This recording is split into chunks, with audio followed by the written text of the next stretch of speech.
There's enough ice here in Greenland to raise sea levels by 25 feet all the way around the world. It's an incredible amount of ice, and it's melting and adding to sea level rise. For oceans melting Greenland, what we really want to do is measure the oceans, measure the ice, and watch them change together year on year, and try and answer the question, how much are the oceans melting away the ice, as opposed to the air, which is what most people have studied so far.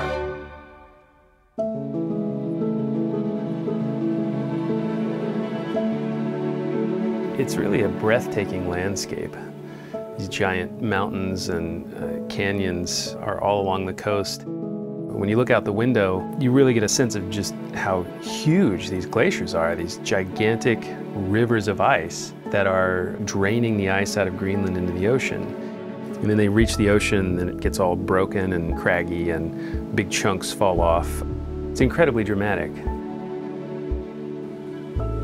Kulasuk is just a tiny little town in southeast Greenland, and we've been launching probes out of here for the past 4 or 5 days.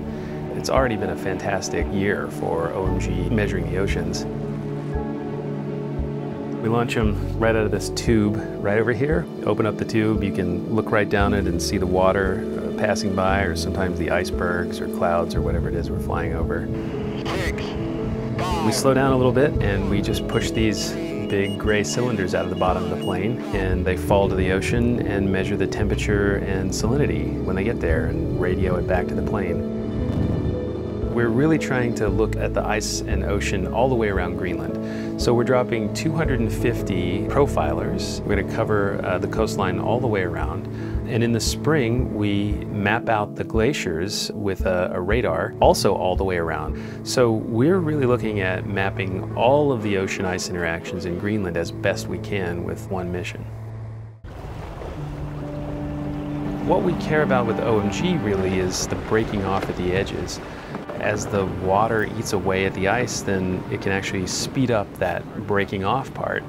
And when you dump more ice in the oceans, then it causes sea level rise.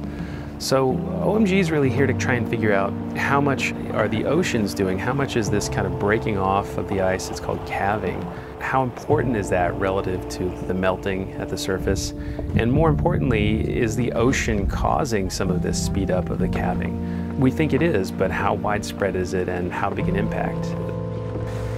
Even the smallest iceberg looks gigantic when you're right next to it. We saw an iceberg that was grounded in the bay.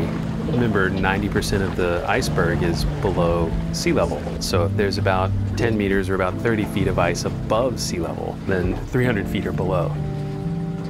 It's a reminder that a lot of the stuff we're trying to measure is hidden below the surface of the ocean, hidden below the surface of the ice, and peering down into both of those is really at the core of what OMG is trying to do. Every time a ton of ice comes off of Greenland, sea level goes up a tiny little bit, and it's coming off Greenland at billions of tons per year. It's interesting to meet some of the Greenlandic folks who have been here their whole lives.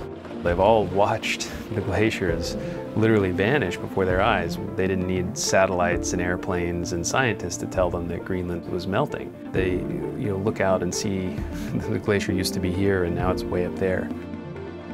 Sea level rise is really a global problem. It's something we can't just ignore. 2/3 of the planet are covered by the oceans, and it's really the same ocean. I mean, if ice is lost here, sea level rises back home in Los Angeles, rises in Southeast Asia, in Australia, all across the planet.